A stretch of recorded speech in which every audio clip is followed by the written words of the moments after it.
they kind of play God with our lives. So all these manipulations that they've been enacting over the past 10, 15 years, it's just starting to come home to roost now.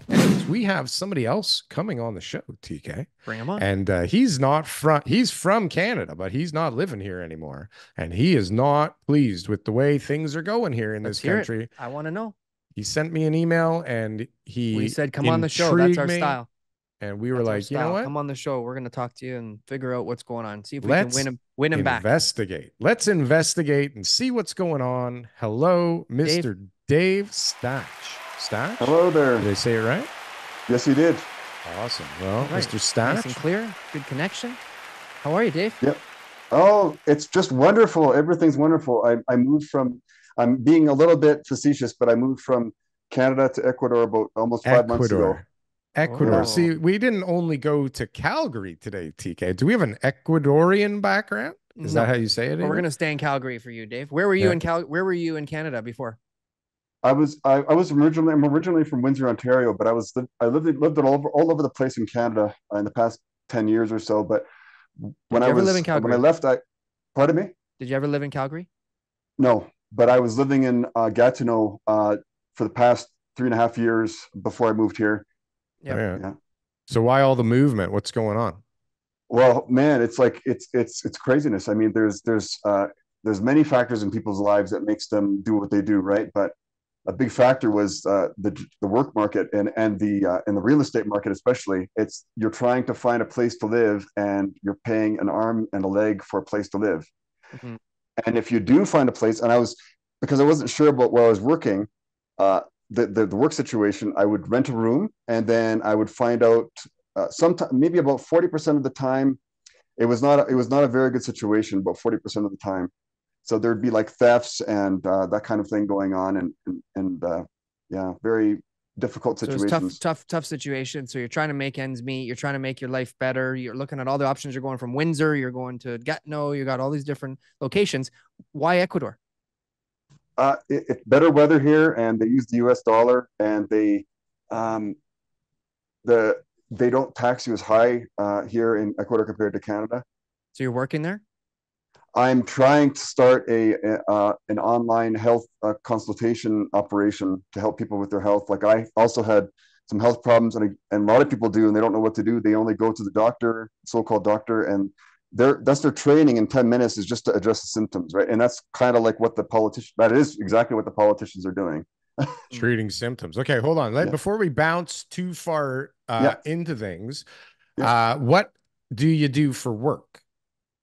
Right now, I'm trying to become a healthcare consultant to help people with their health. Okay, so before this, what were you doing that was, giving you a tough time to afford where you were and had you bounce mainly information technology?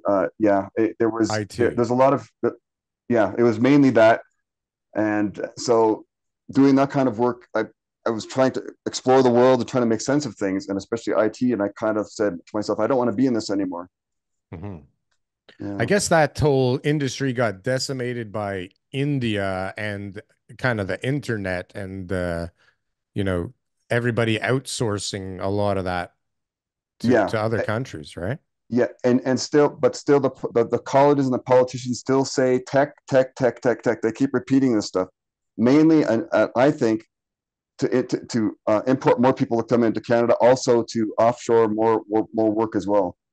Well, look at all the AI stuff now that's getting replaced, right? So there's a ton of jobs that kids are working really hard to do that will no longer be that useful. Now, those skills will still be translated into other things because they're young and whatever else. But when you're 40 and that's what you were relying on, and then all of a sudden you're replaced by a robot, it's kind of kicking the teeth, Mm-hmm. So like, what kind of stuff was happening in Canada? Like, what's like to leave? Like, come on, there's a lot of people like, job markets and living situations. Like that's common. I'd say everybody has some sort of employment or living situation issue at one point in their life.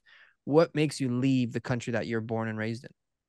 Well, the past 4 years, that was what did it for me. But I saw this stuff coming many years, more than 10 years ago, and people around me were they're just saying to me, Dave, you're that's cuckoo crazy. This will never happen in Canada. So 10 years ago, take us Yeah. back to crazy land. And 10 years ago, what was crazy on your radar? No, you're not crazy. Obviously, I said we love crazy. We love hearing that. Did you just call him crazy right I to didn't his call him face? crazy. What's wrong You know how with many you? things I've supposed to Press the That wouldn't be the mute first button, time. bro. Daryl Wouldn't be the Daryl first has time. got his ideas, and I I have have some been really, crazy come ideas. on, Daryl. Like, Why do you think he show. emailed me, for We're God's trying to get sakes? I mean, subscribers honestly. here, But then some of the things that he talks about, there's some truth to him. Anyways, there's a lot of truth over here. But so, Dave, okay, so you are not happy with this country. You have decided to leave the country. You have health issues, and in a country that's known for its health care, it seems odd that you would leave this wonderful health care for Ecuador.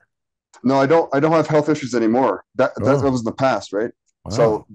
So I'm trying to help people with that kind of thing now. So that's the thing. So But what and were the now things that you were this is saying? a Like huge topic, but go ahead. your friends, like you were telling your friends 10 years ago, like, oh, Yeah, what Canada's were going to the, yeah. be what? It's going to be run by Fidel Castro's son, and that he's going to make us all lock down, and that he's going to break up our protests using the Emergencies Act unconstitutionally? Or Did you like, see it what coming? were you like? Give me the Kind example of some of the things that you knew about before they happened. Well, if you search my name online in newspapers, I was writing about it. I was saying they're not protecting us from what's coming, and uh, I was like these policy documents that the things that happened. There was already been written about by the big think tanks. So anyway, I was telling people about that, like what I thought was going to happen, and they're just thinking, oh no, it can't happen. Not in Canada. It can't happen here. It only happens over there, right? Yeah. So were you at the trucker rally last time? Yeah, I was there almost every day. Yeah. You were Oh there yeah. every Believe me. day. Oh Yeah. God. Okay. So hold Nice. What on. was that like? There we We're go. organizing another one if you want to come back. Are you Oh, going? yeah, I would love to, but there was no violence as they were claiming. There might have been some extremists there that might have been paid to disrupt things, which always happens in any kind of event like this. But what I saw there was nothing like the media was claiming. So Yeah. I haven't trusted the media, and I haven't watched TV on a regular basis in about more than 20 years. So it just Wow. shows you. It's just like this stuff is just it's just a lot of the messages we get in the media are just totally inaccurate. Right. Is there Almost. anything that you predicted though, Dave? Like I'm trying to get a clear picture here. Like what is it that you were What did you talking see about and coming? writing Yeah. about where it was like these are the things that Canada's going to happen, and then all of a sudden it was like now everyone knows you are onto something.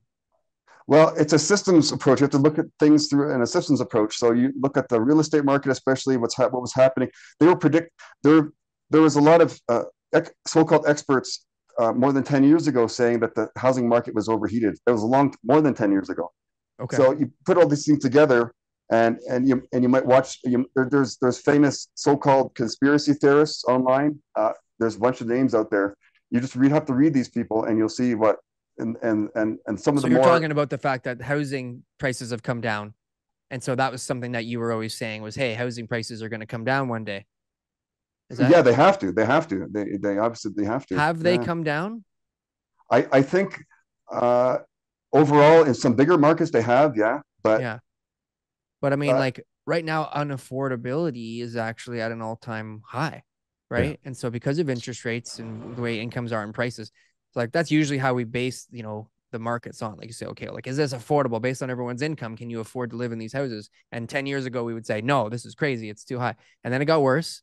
And then the interest rates went up and prices came down a little bit. And then it got even worse because the monthly payments now are what's holding everyone back.